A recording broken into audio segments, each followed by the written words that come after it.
Minister, I think it's fair to say that there's agreement across the House that there is no moral or legal obligation on Ireland to pay this bond.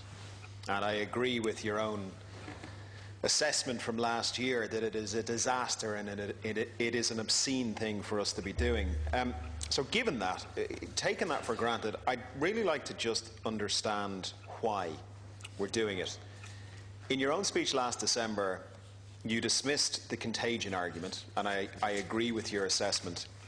And you pointed out on the reputational argument that actually paying the bonds worsens our reputation, as has been borne out, because we're now graded as lower than junk status. And so I agree with your assessment, both in terms of contagion and reputation, which really only leaves one argument, and it is this assertion that the ECB believes that not paying this money back to these speculators would in some way collapse the European banking system.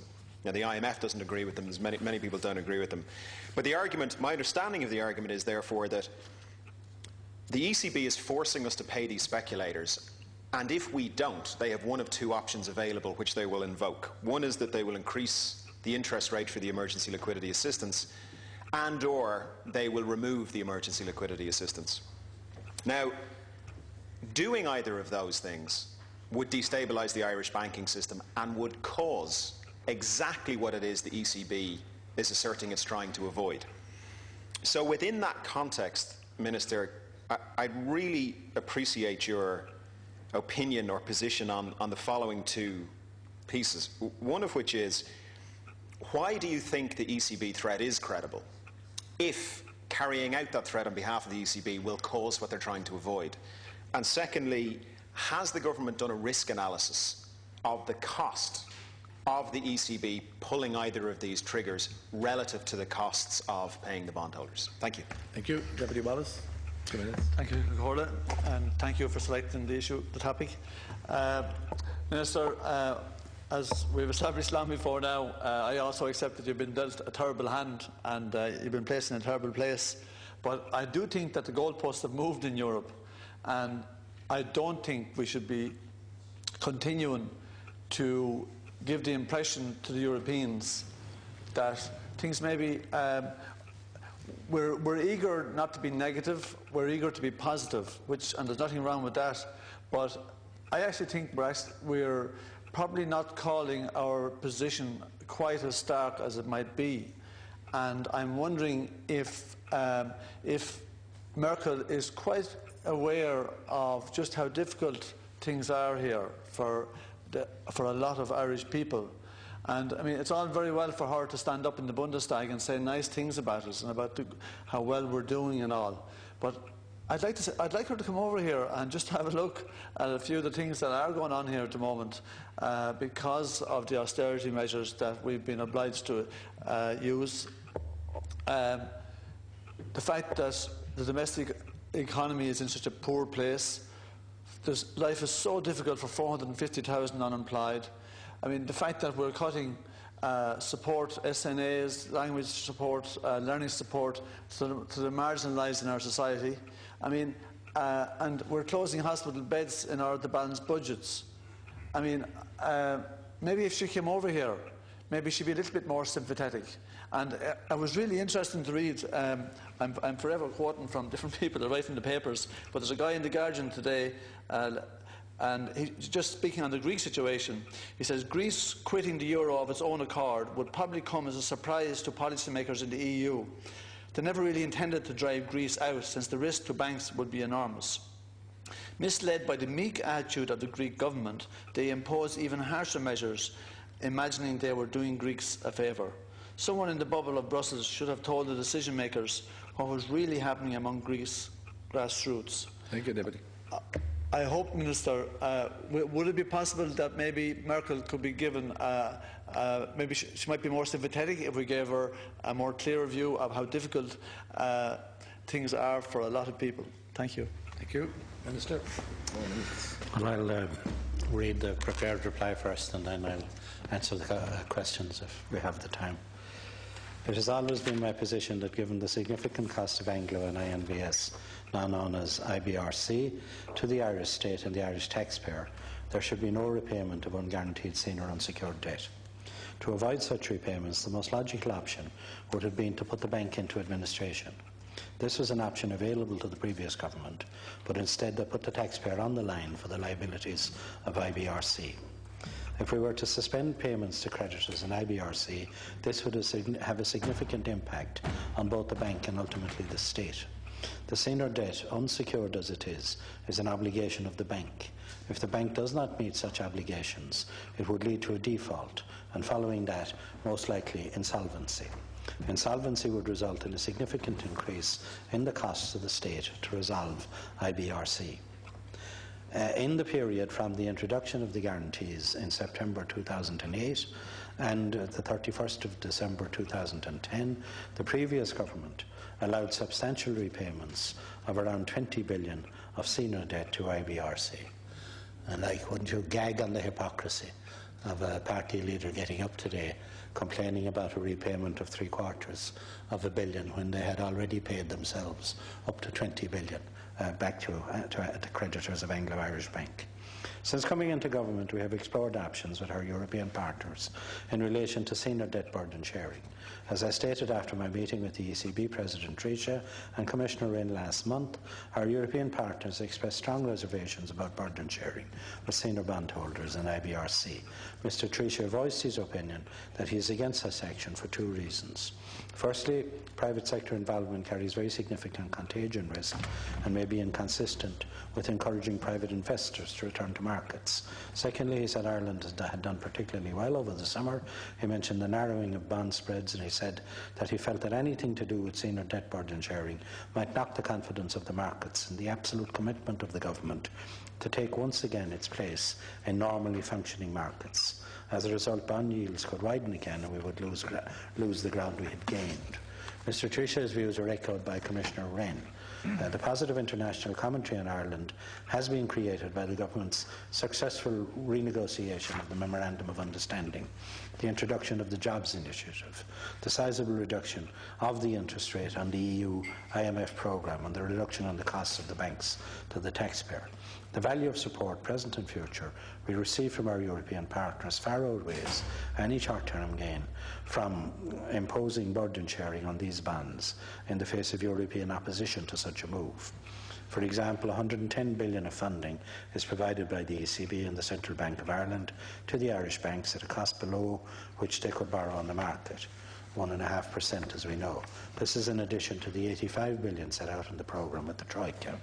However, we still have unfinished business with our partners to find most cost-effective way of resolving IBRC over the long term.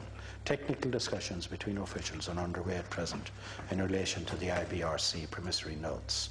For these reasons, I have decided not to take unilateral action in relation to burden sharing of the IBRC senior debt. IBRC has therefore repaid today a senior debt of $1 billion, around 0.7 billion euros. This was a publicly traded senior liability, and as noted earlier, the bank was contractually obliged to repay this liability on its maturity date.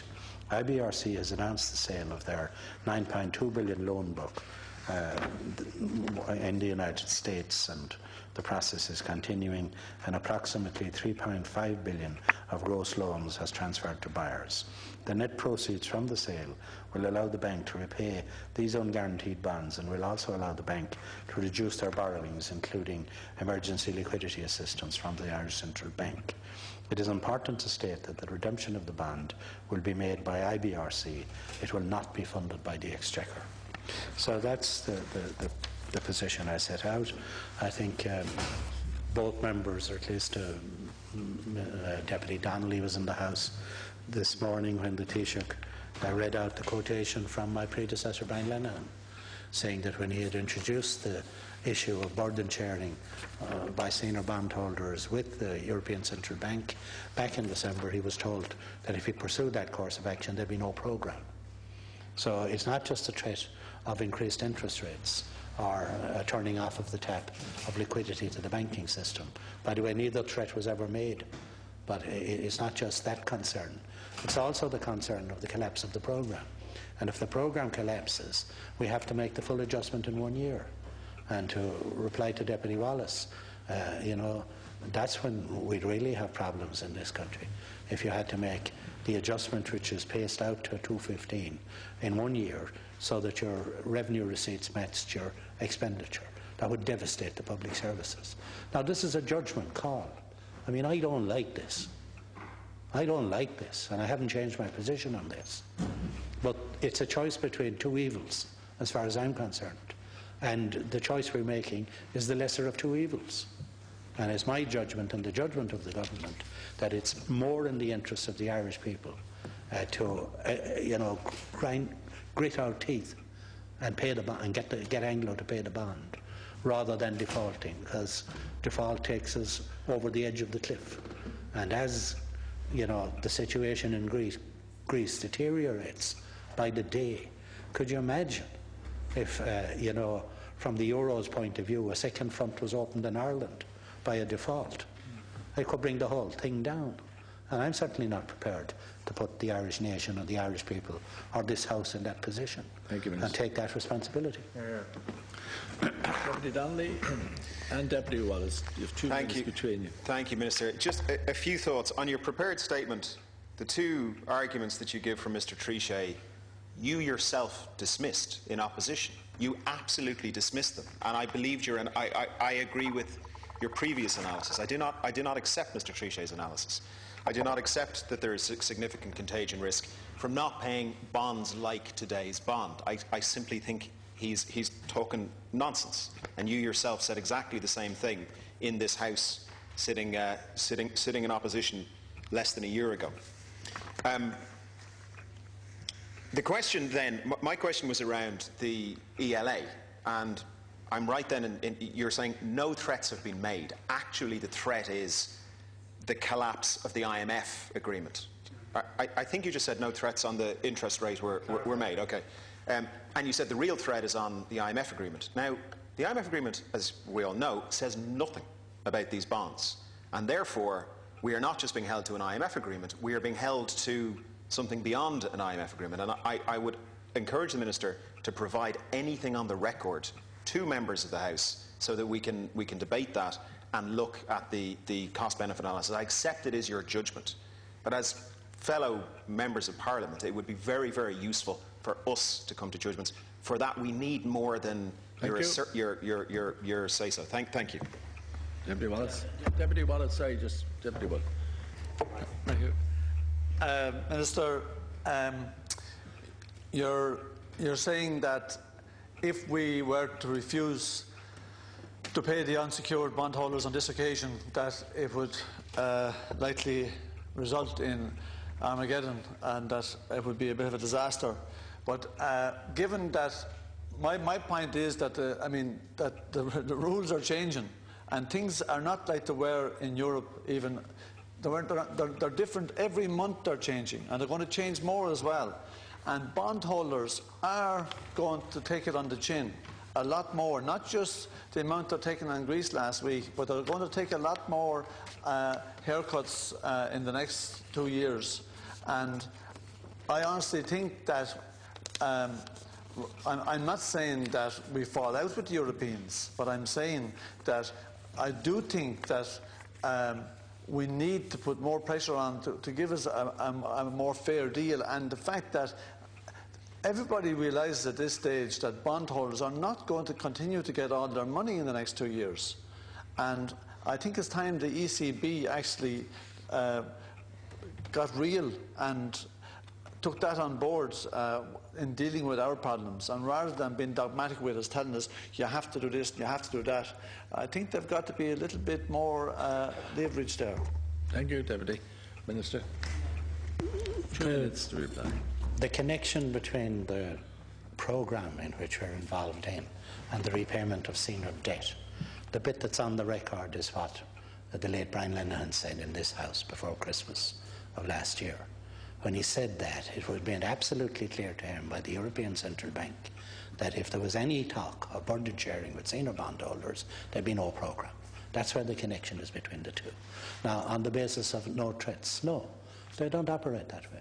I mean, Jean-Claude Trichet is a perfect gentleman, and I've had several conversations with him and with other people in the European Central Bank.